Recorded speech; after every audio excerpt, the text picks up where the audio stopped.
बिस्मिल्लाहिर्रहमानिर्रहीम। अस्सलाम वालेकुम। कुकिंग विद आमना में आपको वेलकम करती हूँ। आज भी मैं आपके लिए बहुत ही ज़बरदस्त सी रेसिपी लेके आई हूँ। आज मैं आपके साथ इमली की चटनी की रेसिपी शेयर करूँगी जो कि बहुत ही मज़ेदार और टेस्टी और झटपट बन जाती है।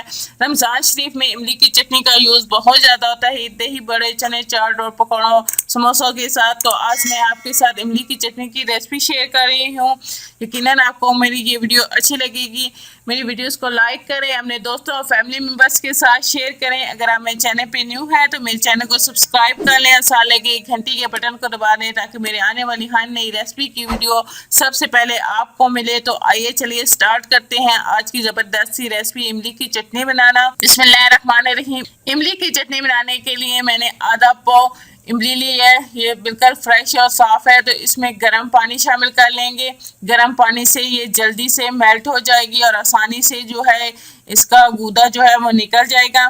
तो इसे 5 से 10 मिनट में छोड़ दूंगी इस तरह से सॉफ्ट होने के लिए, और फिर इसकी गुठलियाँ जो है वो अलग कर लूँगी और पेस्ट को अलग कर लेंगे। तो ये मैंने गुठलियाँ जो है इसके अंदर से अलग कर ली हैं और ये हमारे पास इमली का पेस्ट जो है वो तैयार हो गया। तो ये गुठलियाँ इसके ऊपर भी जो एक्स्ट्रा लगा हुआ है तो इसमें थोड़ा सा पानी शामिल करके इसे भी अच्छी तरह से निचोड़ लूँगी और इसके पेस्ट के अंदर ही ये पानी जो है वो शामिल कर लेंगे।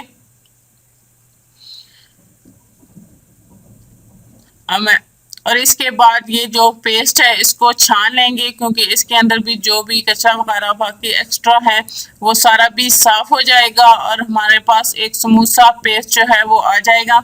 अब हमारे पास ये जो पेस्ट तैयार हुआ है तो इस पेस्ट को भी अच्छे तरीके से छान लेंगे। ये देखें इसके अंदर भी जो कचरा वगैरह है वो सारा अलग हो जाएगा और हमारे पास बिल्कुल साफ़ सुथरा और स्मूथ सा पेस्ट जो है वो इमली का तैयार हो जाएगा।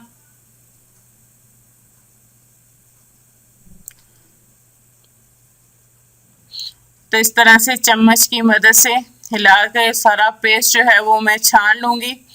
तो मैंने इमली की पेस्ट को अच्छे तरीके से छान लिया है। तो ये हमारे पास पेस्ट जो है इमली का तैयार हो गया है। तो अब मैं इसे पकने के लिए रख लूँगी। तो ये इसे पैन में डाल देंगे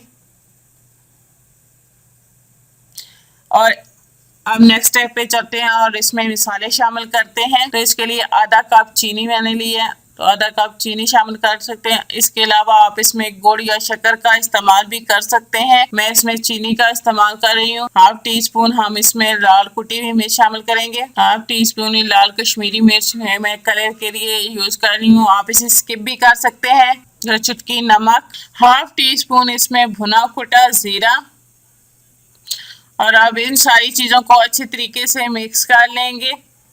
ये सारे मसाले मैंने इमली की चटनी में शामिल कर लिए हैं। तो अब इसे पकने के लिए छोड़ देंगे।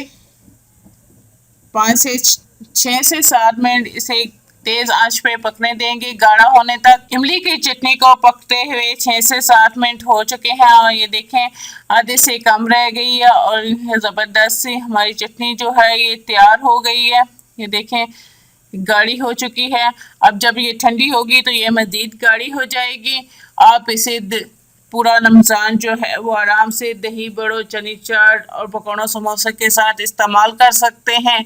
तो अब मैं चूल्हा बंद कर दूंगी और इसे नीचे उतार लूँगी। आप इसे किसी भी एयर टाइट जार या डब्बे के अंदर रख सकते हैं और इसे फ्रीज कर सकते हैं और आसानी के साथ जो है वो आप पूरा रमज़ान इस्तेमाल कर सकते हैं। आप इसे रमज़ान आने से पहले ही बना के सेव कर सकती हैं और रमज़ान शरीफ में आसानी के साथ इसे यूज़ कर सकते हैं क्योंकि इमली की चटनी या ग्रीन चटनी का यूज़ जो है वो रमज़ान शरीफ में चटनी वगैरह का इन चटनियों का जो यूज़ है वो बहुत ज़्यादा रमज़ान शरीफ में होता है। तो आप अपनी आसानी के लिए रमज़ान आने से पहले ही इन चटनियों को तैयार करके रख लें और फ्रीज़ कर लें। अगर आपको मेरी ये रेसिपी अच्छी लगे तो इसको लाइक करें, अपने दोस्तों और फैमिली मेम्बर्स के साथ शेयर करें, मेरे चैनल को सब्सक्राइब कर लें और साथ लगे बेल आइकॉन को दबा दें ताकि मेरे आने वाली हर नई रेसिपी की वीडियो सबसे पहले आपको मिले। इंशाल्लाह नेक्स्ट किसी ज़बरदस्त सी रेसिपी के साथ आपसे दोबारा मुलाकात होगी। अल्लाह।